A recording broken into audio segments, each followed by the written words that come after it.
Hey, well, for those of you who are just joining us, let me explain a little bit about what's going on. A few weeks ago, I built this 3D slot mortising machine. And when I say 3D, I mean it's three-dimensional. It goes up and down and back and forth. And I had the idea of trying to make some threaded bolts with this, and then also to try and do some threaded nuts. And it's been a little bit of a challenge, but we've got it dialed in, and I'm going to show you guys how. So sit back, and we're going to have some fun.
So just by using a simple set of gears like this, I was able to create these teeth, running it this on my slot mortising machine with this little lathe jig.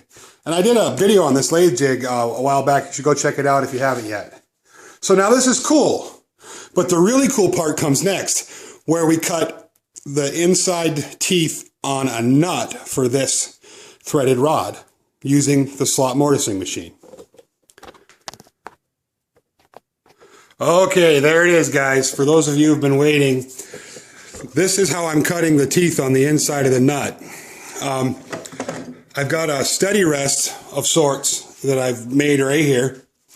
And I had a gearing system set up for this too as well, but it seemed to be a lot easier just to go ahead and use this type of a system instead, where I take the same dimension of a bolt that I made and turn some threads on it.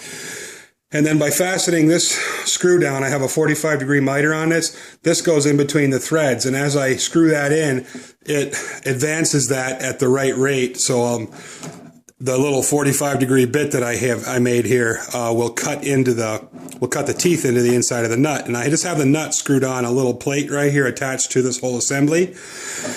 And it works. I've got a little bit of tweaking around to do with it, but so far so good. I need to do something different with the bit. I made another bigger one, but because I'm doing the smaller 3/4 or 7/8 threaded rod, I can't use it.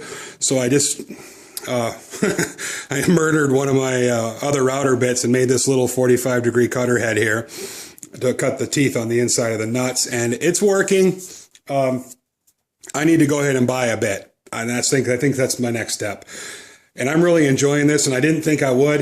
I thought this was just going to be an experiment to mess around with making, wooden nuts and bolts. But I think I'm going to go ahead and make a whole bunch of these. In fact, I already did, but I started anyway. So I'm going to get the right bit for cutting the threads, and I'm going to play with it some more in the future. But let me show you how this works.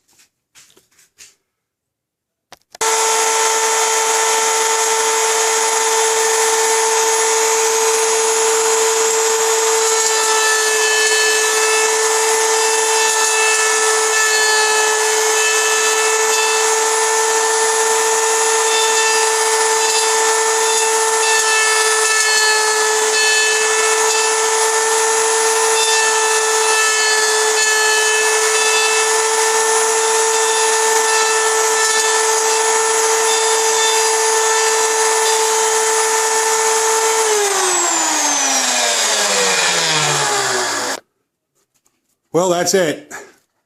See how it's cutting the teeth into that? I got to go a little deeper. But yeah, man, it's working. How exciting is that? Well, I didn't think I was going to get this thing to work, to be honest, you guys, but it did. It came out pretty good. I'm happy with it. Definitely going to be playing a lot with this in the future. Absolutely. Well, that's about it. So as you can tell, I've been playing a lot with this little machine. It's working great. Cutting the threads good. I did learn that hardwoods seem to be working better. It seems like hickory, and I'm using Brazilian cherry and babinga. Those are cutting pretty good. I tried yellow birch, and it really didn't. It tore out quite a bit. So I'll try oak and a few other things. But man, I'm having fun with it, and I'm going to do some more videos in the future using some of this stuff. So thanks a lot. This is it. And I'm on Facebook. Go check that out for more, posts. I'm posting my projects as I go along, so you can kind of see some of the stuff I'm building before it actually hits the video, which is kind of a cool thing. And I appreciate you guys. Have a great day.